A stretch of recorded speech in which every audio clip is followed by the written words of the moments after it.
Have you ever written a text message and then realized you used the wrong word? You meant one thing, but you accidentally wrote something completely different, and now the other person is confused. Well, today I'm going to show you 7 English words that look the same or sound the same, but they mean totally different things.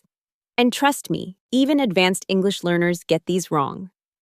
Hello, and welcome back to Daily English Edge. My name is your English teacher, and today we're tackling one of the biggest sources of confusion for ESL learners everywhere. Words that look identical or sound the same but have completely different meanings. These are called homophones and homonyms. By the end of this lesson, you'll know exactly how to use 7 of these tricky word pairs correctly, so you'll sound more natural and confident when you speak English with native speakers. Let's start with the most common mistake I hear. 3 words that sound identical but mean completely different things. There is used to show a location or direction. For example, the coffee shop is over there. There is a possessive adjective that shows ownership. For example, their apartment is very beautiful. There is a contraction. It's short for they are. For example, they're coming to dinner tonight. So here's an easy way to remember. There has the word here in it, so it's about a place. There has the letter E, which also appears in the word they, and it shows that something belongs to them. And there always means they are. Let's practice. Sentence 1. Their dog is over there, and they're very happy. Notice all 3 words in one sentence. Can you see the difference now? Next, let's talk about break and break. These 2 words are homophones. They sound exactly the same when you say them out loud, but they have completely different meanings. Brake is a noun or verb that refers to the device in a car that makes it stop. When you press the brake pedal, the car slows down. For example, I pressed the brake when I saw the red light.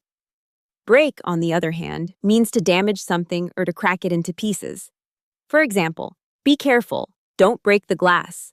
Or it can also mean a short rest period. For example, let's take a break from studying for 10 minutes. So if you're driving and you need to stop, you use your brake. If you accidentally drop something and it shatters, you break it. Easy to remember, right? Here's another tricky one. 3 words that sound the same. 3 completely different meanings. Wear means to have clothes on your body. For example, I wear a blue shirt every Monday. Where is a question word or adverb that asks about location. For example, where is the nearest train station?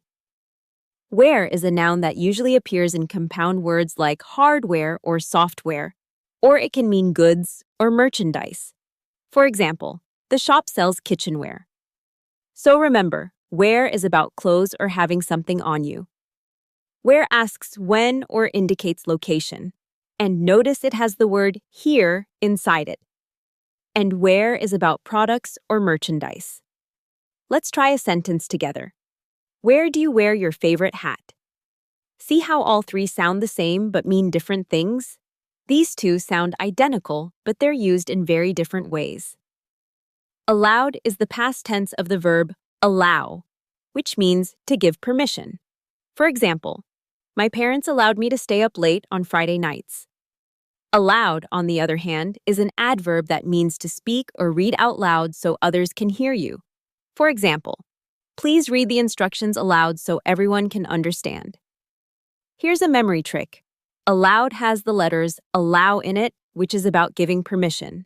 Allowed has the word loud in it, which is about sound and noise. Let's try together. The teacher allowed us to read aloud in the classroom. Perfect. You've just used both words correctly. Finally, let's look at meet and meet. Again, these sound identical, but they have completely different meanings. Meet is a verb that means to come together with someone or to encounter someone. For example, I want to meet your parents next week. Meat is a noun. It's the flesh of an animal that people eat for food. For example, I don't eat meat because I'm vegetarian. So if you're going to see a friend, you meet them. If you're cooking dinner and using chicken or beef, that's meat. Simple, right? One more sentence to practice. I'm going to meet my friend for lunch, and we're ordering meat pasta. There you go. And there you have it, 7 confusing English word pairs that trip up intermediate and advanced learners all the time. The secret to mastering these is simple. Practice using them in real sentences every single day. Write them down, say them out loud, use them in text messages. The more you use them, the more natural they'll become. If you found this lesson helpful, please subscribe to Daily English Edge for a new English lesson every single day. Your fluency journey starts now. Thanks for watching, and I'll see you in the next lesson.